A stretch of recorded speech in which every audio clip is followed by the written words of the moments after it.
Hello everyone, আশা করি তোমরা সবাই খুব ভালো আছো। তোমাদের ভালোবাসায় আমিও খুব ভালো আছি। সব সময় তো আর কি ছাদ বাগান এবং রিলস বানিয়ে যায়, রিলস বলতে এটাও রিলস।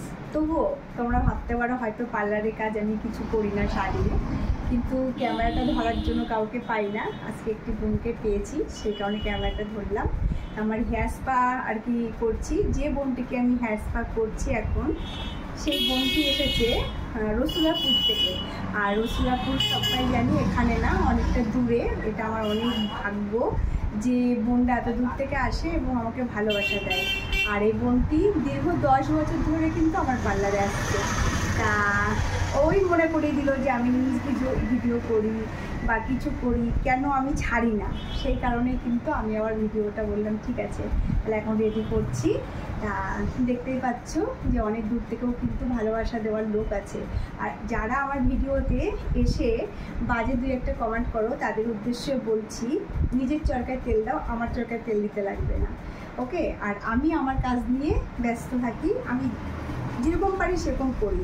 অনেকে বলো যে বুড়ো বয়সে বিমুতি ধরেছে, এ করেছে সে করেছে, তাদের উদ্দেশ্যে বলছি কাজ কম বেশি বয়স শেখার শেষ নেই, বয়স নিয়ে কোনো কথা নেই।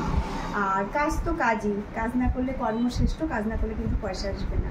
আর আমি যতটুকু যেটা করি ওটা পয়সার জন্য না, ওটা এনার্জির জন্য।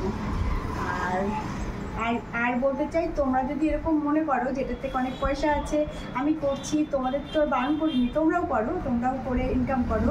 হ্যাঁ, সৎ পথে করো, অসৎ পথে করো না, আর সৎভাবে করো। আর সমাজকে ভালো কিছু মেসেজ দিয়ে করো, তাতে কোনো ব্যাপার নেই, সবাই তোমার পাশে থাকবে। আর একজন দুজন না থাকলে কোনো যায় আসে না। আমি তো রীতিমতন যাদের সম্বন্ধে বলছি তারা তো ভিডিও দেখতে পারবে না, দুই একজন যদি কেউ এরকম থেকে থাকো তাদের উদ্দেশ্যেই বলছি, কারণ আমি কিন্তু তাদেরকে ব্লক করে দিয়েছি। আর যদি কেউ এরকম এখনও থেকে থাকো আমি অবশ্যই ব্লক করে দেবো, কারণ আমার দরকার নেই তোমার মতন কাউকে। আর তোমার মতন কাউকে আমার ভিউ পাওয়ারও কোনো প্রয়োজন নেই। এত দূর থেকে যদি এরা এসে আমার এত ভালোবাসা দেওয়ার লোক থাকে, তা তোমাদের মতন দুই একজন এসে আলতু ফালতু বকলে আমার কোনো কিছু অসুবিধা হয় না, তাই তো অনু? তাহলে থ্যাংক ইউ। আর সবচেয়ে বড় কথা হচ্ছে ওই কিন্তু ভিডিওটা মনে করিয়ে দিয়েছে, আজ 10 বছর ধরে আসে। ওর হাজব্যান্ড কিন্তু বাচ্চা নিয়ে কিন্তু আমাদের এখানে যে গঙ্গার ধার আছে ওখানে কিন্তু নিয়ে গেছে, কারণ ও এখানে এসে এতক্ষণ বসে থেকে কি করবে সেই কারণে। আর কম বেশি অনেক দিন ধরেই অনেক কাজই করছে, নিশ্চয়ই ভালো না করলে ওখানে কি আর পার্লার নেই? তারপরে বাজারে আশা করি অনেক পার্লার আছে, তাকে কিন্তু অতিক্রম করেই আমার কাছে আসে। তাহলে আমি তাদের সেই ভালোবাসার জায়গাটা দেওয়ার চেষ্টা করি। আমি বলবো না আমি 100% সঠিক বা 100% দিই, আমি চেষ্টা করি 100% কাজ দেওয়ার বা দেবো, বা আমার যতক্ষণ আমার মানে ক্ষমতা আছে। ভিডিওটা ভালো লাগলে সবাই লাইক করো, কমেন্ট করো, শেয়ার করো। আর যে ভিডিওটা করছে সে তো খুবই হাসছে।